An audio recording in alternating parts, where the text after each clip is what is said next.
دوستوں، یہ ہے نبی اور سانپ کی حیرت انگیز واقعہ جس میں چھپا ہے انسانیت اور اللہ کی قدرت کا پیغام۔ شروع کرتے ہیں اس واقعے کو۔ ایک دن ایک سانپ جس کا نام تھا حارثہ روتا ہوا حضرت موسیٰ علیہ السلام کے پاس آیا اور کہنے لگا، اے نبی، آپ اللہ سے میری ایک گزارش کر دیجئے۔ آپ اللہ سے دعا کیجئے کہ جب تک میں آخری نبی سے معافی نہ مانگ لوں اور جب تک ان سے ملاقات نہ کر لوں میری زندگی بڑھا دی جائے، میری حیات لمبی کر دی جائے۔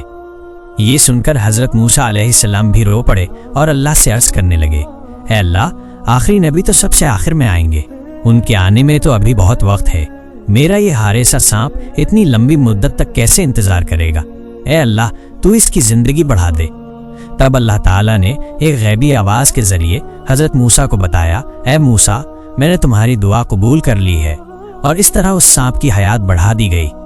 سال در سال بیتتے گئے، صدی در صدی گزرتی گئی، مگر حارثہ سانپ بس ایک ہی بات کے انتظار میں رہا، کب آئیں گے میرے پیارے نبی، کب؟ آخرکار وہ وقت بھی آ گیا جب نبی اکرم حضرت محمد صلی اللہ علیہ وسلم اس دنیا میں تشریف لائے۔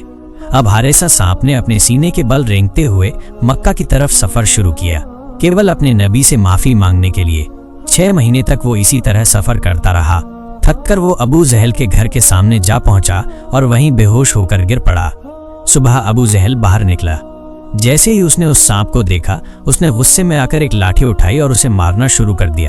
سانپ تڑپتے ہوئے رونے لگا اور کہنے لگا، اے ابو جہل، مجھے مت مارو، میں سانپ نہیں ہوں، میں ایک انسان ہوں۔ جب ابو جہل نے دیکھا کہ سانپ انسانوں کی طرح بول رہا ہے، وہ حیران رہ گیا اور چلا اٹھا، اے میری بیوی، اے میرے سپاہیوں، جلدی آؤ، میں نے اپنی زندگی میں ایسا منظر کبھی نہیں دیکھا۔ لوگ جمع ہو گئے۔ ابو جہل نے انہیں بتایا، یہ سانپ مجھ سے انسانوں کی طرح بات کر رہا ہے، دیکھو۔ پھر اس نے دوبارہ مارنا شروع کیا۔ سانپ پھر رونے لگا اور گڑ گڑا کر کہنے لگا، اے ابو جہل، مجھے مت مار، بس ایک ہی بار مجھے میرے نبی کے پاس جانے دے، مجھے ان سے معافی مانگنی ہے، اگر وہ مجھے معاف کر دیں تو اس کے بعد تو چاہے جتنا مار لینا، میں ایک شکایت نہیں کروں گا، مگر میرا یہ انتظار مجھے برباد مت کر، بس ایک بار مجھے جانے دے۔ لیکن ابو جہل نے اپنے آدمیوں سے کہا، اس سانپ کے گلے میں زنجیر ڈال دو۔ زنجیر ڈالی گئی، سانپ کو کھوٹی سے باندھ دیا گیا اور پھر بے رحمی سے مارا جانے لگا۔ پھر بھی حارثہ سانپ روتا رہا، کہتا رہا، جتنا مارنا ہے مار لیں، بس ایک بار مجھے محمد صلی اللہ علیہ وسلم سے ملنے دے۔ ابو جہل نے اپنی بیوی سے کہا، یہ سانپ بار بار محمد کا نام لے رہا ہے، لگتا ہے یہ سانپ محمد کے عشق میں پاگل ہے، اسے کبھی چھوڑا نہیں جا سکتا۔ اور پھر اس معصوم حارثہ کو اسی طرح باندھ کر رکھا گیا اور پورے دن مارا جاتا رہا۔ سانپ تڑپتا رہا، روتا رہا، بس ایک ہی التجا کرتا رہا، مجھے اپنے نبی سے ملنے دو، بس ایک بار۔ او ابو جہل، تو سمجھا نہیں رے، اگر میں آخری نبی سے ملنے نہیں جا سکا تو میرا جیون کبھی دھنیہ نہیں ہوگا، میں معافی نہیں مانگ پاؤں گا، جنت میں نہیں جا پاؤں گا، مجھے جہنم میں پھینک دیا جائے گا، بس ایک بار، صرف ایک بار مجھے محمد صلی اللہ علیہ وسلم کے پاس جانے دے، اگر میرے پیارے نبی مجھے معاف کر دیں تو اس کے بعد جتنا جی چاہے مجھے مار لینا، میں کچھ نہیں کہوں گا، پر میری یہ زندگی برباد مت کر ابو جہل، ایک بار، صرف ایک بار۔ ابو جہل غصے میں بوکھلا کر بولا، چپ رہ، تجھے محمد نے ہی بھیجا ہے، اس وقت میرا اسی کے ساتھ جھگڑا چل رہا ہے، تو اس کے کہنے پر ہی آیا ہے مجھے نقصان پہنچانے۔ پھر وہ دن بھر اس سانپ کو بے رحمی سے مارتا رہا۔ اگلی صبح وہ پھر سے لاٹھی لے کر آیا، سانپ کو پھر سے مارنے لگا۔ سانپ تڑپتے ہوئے بول اٹھا، ابو جہل، اب مجھے سمجھ میں آ گیا ہے کہ مجھے یہ سزا کیوں مل رہی ہے، میں آخری نبی سے ملنے کے لیے تڑپ رہا ہوں اور تو ان کے نام سے جل رہا ہے۔ او ابو جہل، میں تجھ سے وعدہ کرتا ہوں، تو جتنا چاہے مجھے مار، پر ایک بار، صرف ایک بار مجھے آخری نبی سے ملنے دے، اگر میں ان کے پاس جا کر ان کے قدموں میں سر رکھ کر ان کا ایک بوسہ نہ لے پایا تو میری روح تڑپتی رہے گی، اگر وہ مجھے معاف کر دے تو الحمدللہ، ورنہ میں وعدہ کرتا ہوں پھر تیرے پاس لوٹ آؤں گا، تو جو چاہے سزا دے دینا۔ لیکن جیسے ہی سانپ نے محمد کا نام لیا، ابو جہل اور بھڑک اٹھا، وہ چلایا، اے بیوی، میرے کمرے سے لوہے کی چابک لے کر آ۔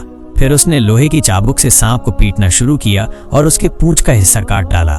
اس کے بعد بولا، بیوی، اب جا کر گھر سے نمک بھی لے آ، یہ محمد کا جادوگر سانپ ہے، اسے زندہ نہیں چھوڑ سکتے۔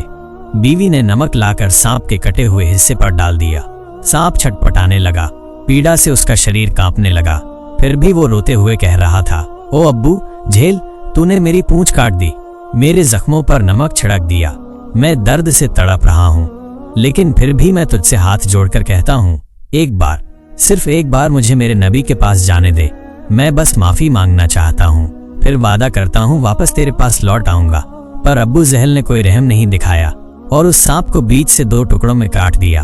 سانپ اب اور برداشت نہیں کر سکا، اس نے اپنا سر زمین پر رکھ دیا اور آنسو بہاتے ہوئے اللہ سے دعا کرنے لگا، یا اللہ، اب مجھے یقین ہو گیا ہے یہ بے ایمان ابو جہل مجھے نہیں چھوڑے گا، اگر میں آخری نبی سے ملنے نہیں جا سکا تو میری زندگی برباد ہو جائے گی، یا اللہ مجھے اس نبی کے پاس بھیج دو، ورنہ قیامت کے دن میں جہنم کی آگ نہیں جھیل سکوں گا، جو سزا دینی ہے اس دنیا میں دے دو۔ اور آخر کار ابو جہل نے اسے پوری طرح سے مار ڈالا، پھر بولا، بیوی یہ سانپ محمد کا جادو ہے، ہو سکتا ہے پھر سے زندہ ہو جائے، اسے آگ میں جلا دو تاکہ دوبارہ نہ اٹھ سکے۔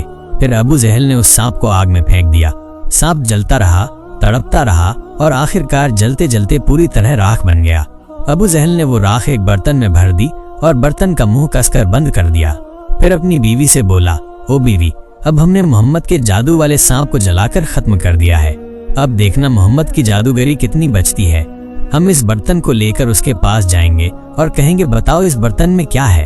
اب وہ بے ایمان ابو جہل محلے میں گھوم گھوم کر چلانے لگا، اے لوگوں دیکھو، محمد نے مجھے مارنے کے لیے اپنا جادو کا سانپ بھیجا تھا، میں نے اسے مار ڈالا، جلا ڈالا، اب محمد کا جادو ختم کر دیا میں نے، اب تم سب سمجھ لو محمد سے زیادہ طاقتور میں ہوں، نعوذ باللہ۔ پھر اس نے اپنے بیٹوں سے کہا، چلو اس برتن کو لے کر ہم محمد کے پاس چلتے ہیں اور کہتے ہیں اس برتن میں کیا ہے، اگر وہ بتا پایا تو ٹھیک ہے، ورنہ ہم اسے بھی پیٹیں گے اور جلا ڈالیں گے۔ ابو جہل اپنے سپاہیوں کو لے کر آخری نبی حضرت محمد صلی اللہ علیہ وسلم کے گھر پہنچ گیا، دروازے پر کھڑا ہو کر اونچے سر میں بولا، اے محمد باہر نکلو، دیکھو ہم تمہارے لیے کیا لائے ہیں۔ نبی پاک صلی اللہ علیہ وسلم باہر آیا اور دیکھا ابو جہل کے ہاتھ میں ایک بند برتن ہے۔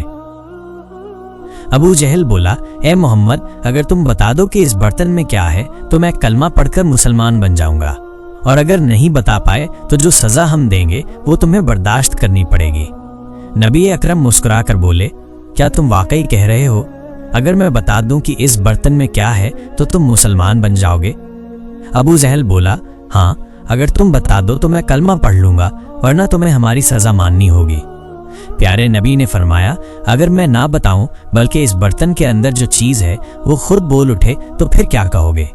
ابو جہل ہنستے ہوئے بولا، تو پھر تو بہت اچھا ہوگا، اگر برتن کے اندر کی چیز خود بول دے تو سب کے سامنے بات صاف ہو جائے گی، تب میں بنا دیری کے کلمہ پڑھ کر مسلمان بن جاؤں گا، پر اگر وہ نہیں بولی تو یاد رکھنا جو سزا ہم طے کریں گے وہ تمہیں سہنی ہوگی۔ نبی پاک صلی اللہ علیہ وسلم نے فرمایا، ٹھیک ہے ابو جہل، میں تمہاری یہ چنوتی منظور کرتا ہوں، اگر برتن کی چیز بول نہ سکی تو جو بھی سزا تم دو گے میں سر جھکا کر قبول کروں گا۔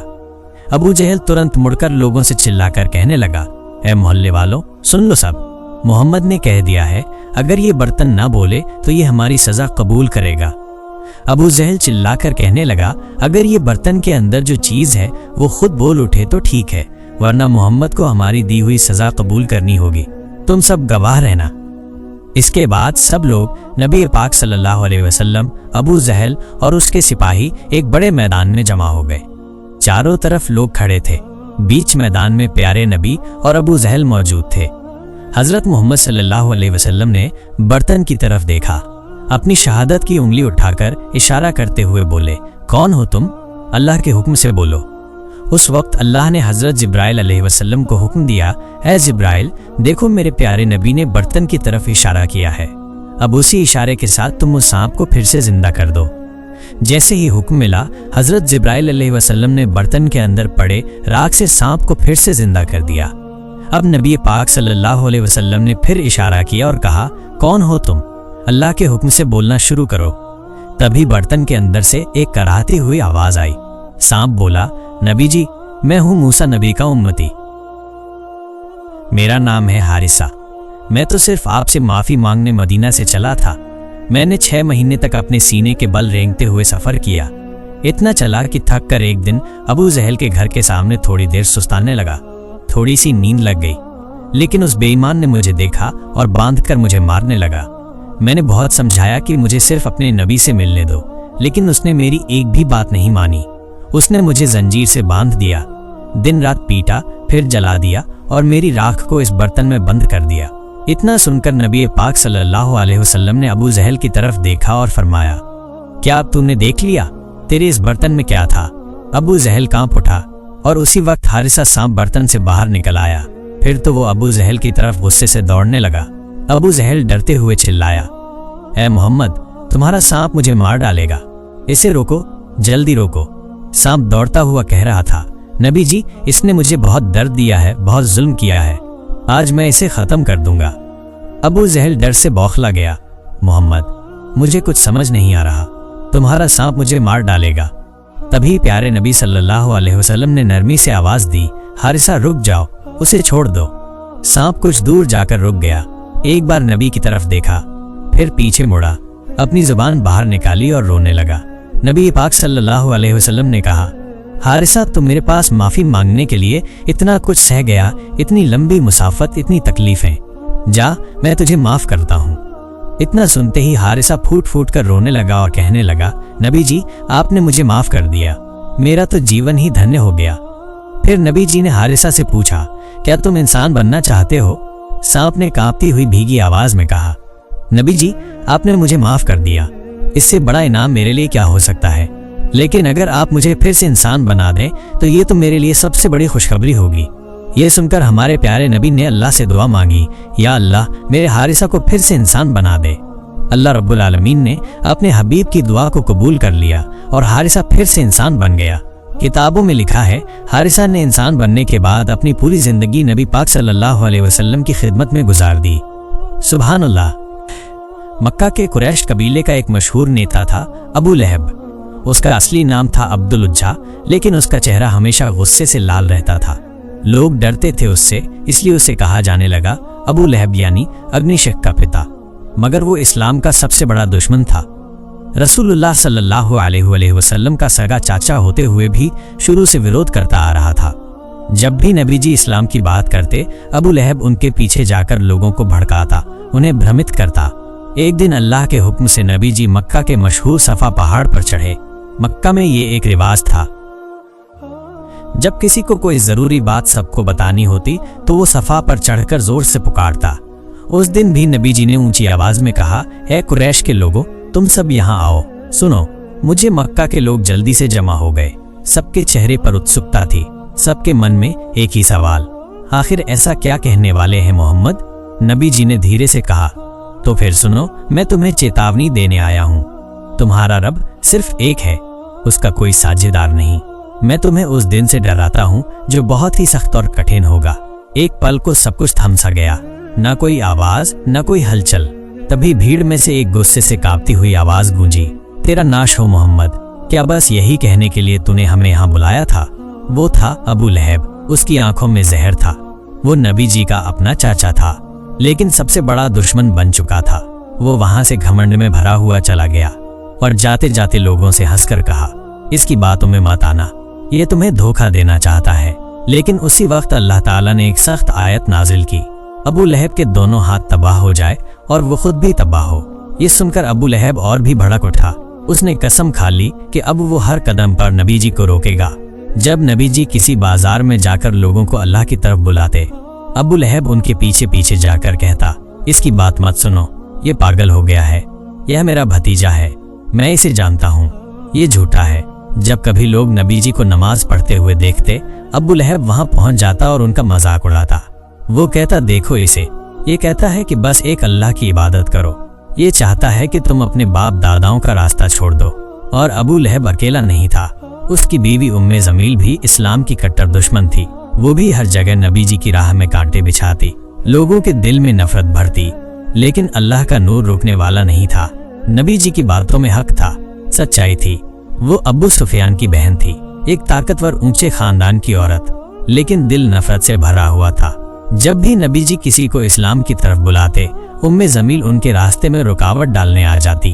وہ صرف اپنے شوہر ہر ابو لہب کو سپورٹ نہیں کرتی تھی، بلکہ خود بھی پوری طاقت سے نبی جی اور ان کے صحابیوں کو تکلیفت دینے میں لگی رہتی۔ رات کے اندھیرے میں چپکے سے باہر نکلتی، راستوں پر کانٹے بچھا دیتی